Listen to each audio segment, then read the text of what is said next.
Okay. Parashat Shelach, as we all know, a very, very big change in everything. Jews were ready to move on to Eretz Israel. They have received Torah by Ma'amad Har-Sinai. They stayed by Ma'amad Har-Sinai almost a year. They are ready to move on to Eretz Israel. They should have just moved on right then and there. They are standing by Kadesh, as we learn later in Chumash. It says, Kadosh Gevul Artzecha. They were ready, literally ready to go to Eretz Israel. But they ask to send spies. So they send the spies, and we all know the story. The spies go, and they mess up everything. They come back, they scare everybody. Now, a careful reading of this parasha shows us that there were few stages of this story that happened. And I think it's something very, very telling. And I've said this many times, something to remember every time we read Chumash. What's the point? We read this story last year and the year before that. We read it 50 years, and in Mitzvah Hashem we read it another 100 years. What's the point? I mean, okay. Again and again and again we're talking about them. Sometimes we don't talk about them. We're really reading about ourselves.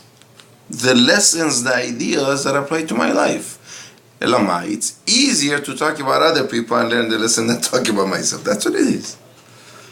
If anybody reads the parasha every week and learns Torah, so what happened to them has nothing to do with my life. Literally wasting his time. Close the book and go home. Might as well do something useful. So it's an important thing to remember, to take the lessons, and every year we learn it, to see new things, new ideas, and we are at different points in our life. Something was on our mind last year that is not this year. So the different lessons we pick up different times. Hey, it's one thing I think it's every day in our life applies to. So let's go through the story. Moshe tells them, go see how the land is, right? It's return to Ares Mahi. Is it a good land? Is it a bad land? Is it fruitful? That's what you want to see. You want to see that the land is a blessed land or not. So go see and come back. They were not tasked to assess the military might of Canaanim. That was not part of their mission. That was not part of their mission. After all, they just came out of Misraim, which had an army 10 times greater.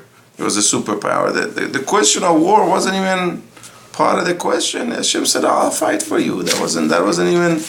It's all Hashem they had dealt with Amalek. The whole idea was not about assessing their military prowess. What it was how good the land was. So they come back, and they give response. So first, they respond to the task they were given by Moshe. They come back.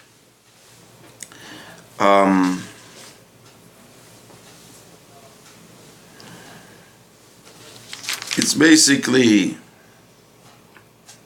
verse 27, Pasuk Kav Zayin. They give report back. We did go like you tasked us. It's an unbelievably blessed land, flowing of milk and honey. Right? And here is a fruit, delicious, sweet, juicy. Amazing. So that's the first step. The first step is they report back on their mission. They do respond to the task they were given. And they tell the truth. Now, then, we have the next two verses. Verses 28 and 29, Kafchet and Kaftet. Ephes, however, there is a but. You answered the question that was asked to you. You accomplished your mission. However, we have something to add. What do you have to add? Efes ki az ha'mesh ba'aretz. V'arem betzurot gedolot ma'od.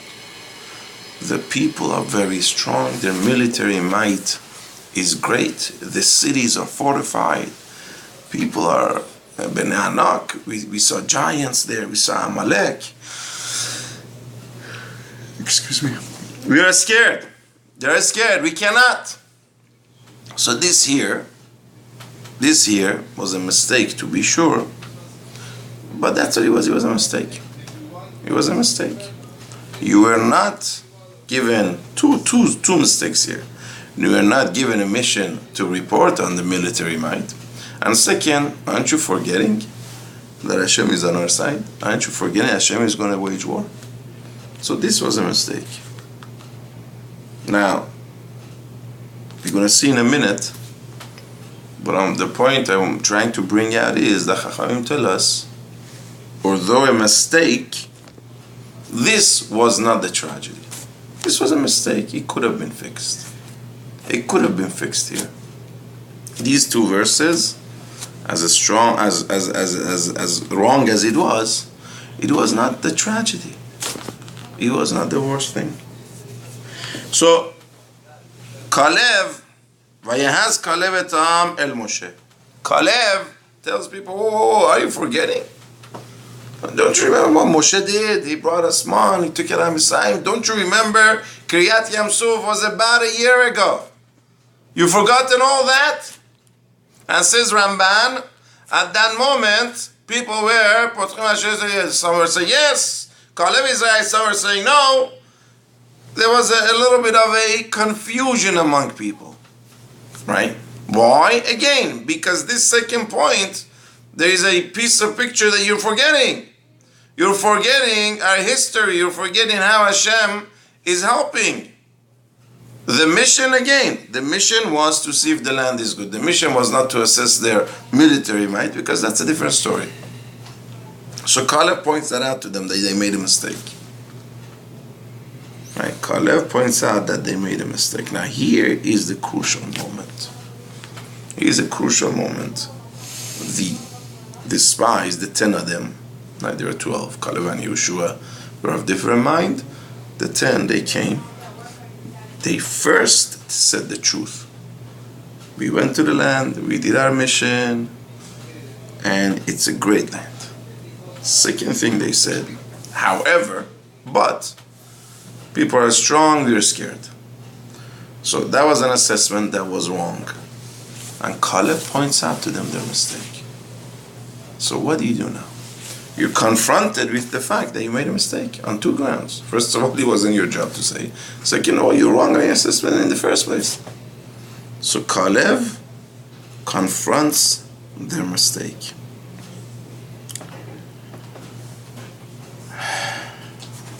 So look at verse 31 and 32.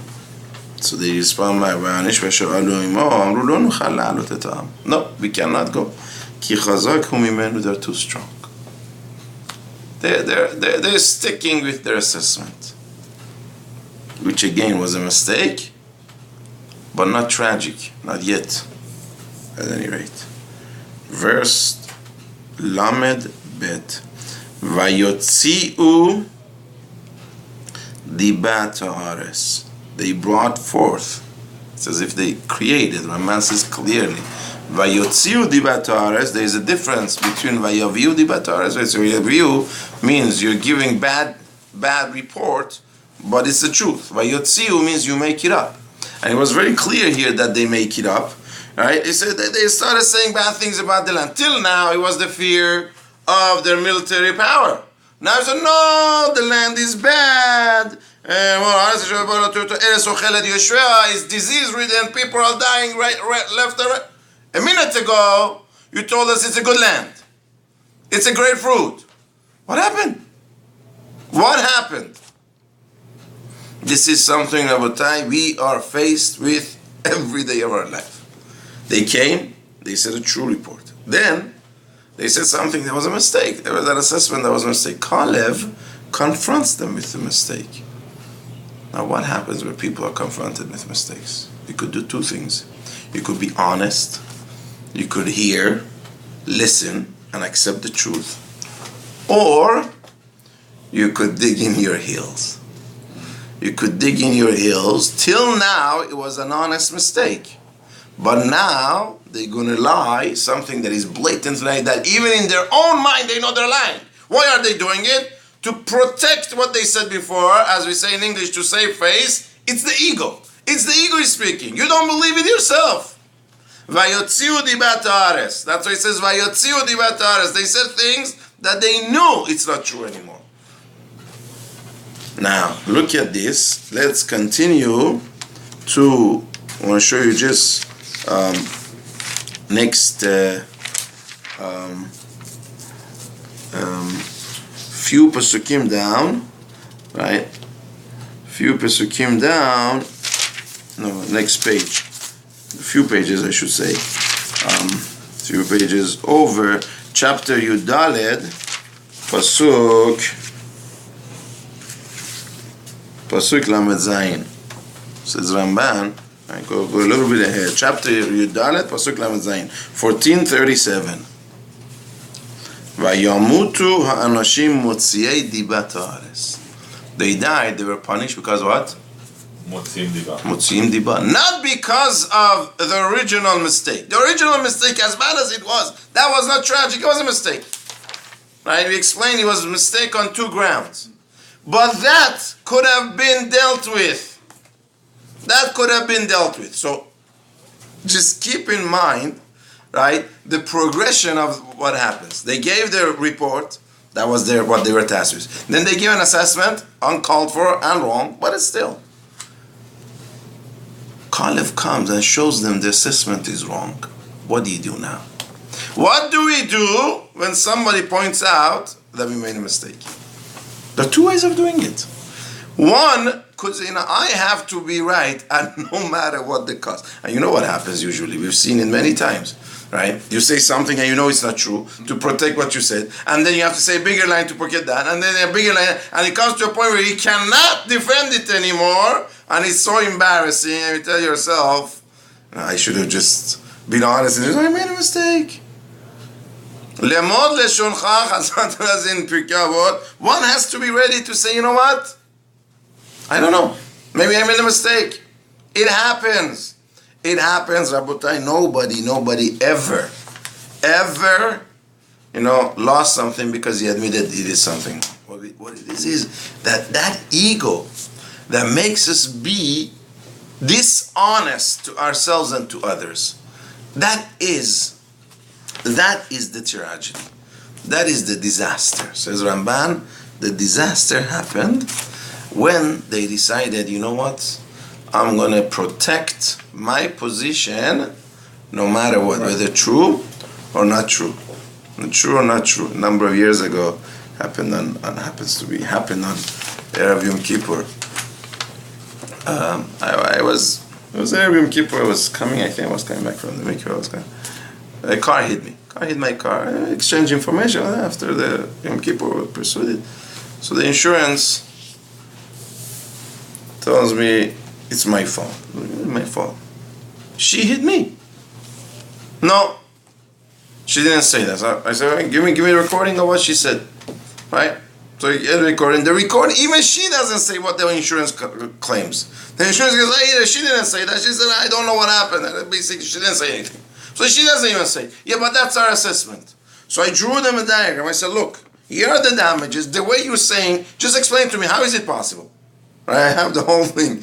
If you don't believe me. I said, how is it possible for my car to hit her car with these damages? It's just impossible. I drew it. I said, you tell me one way that it's possible, these damages, and I won't say anything. So the adjuster tells me, it doesn't matter what you say. We decided, it doesn't matter how it makes sense, how it does. We decided you're at fault. These are the words that she used. So I got enraged.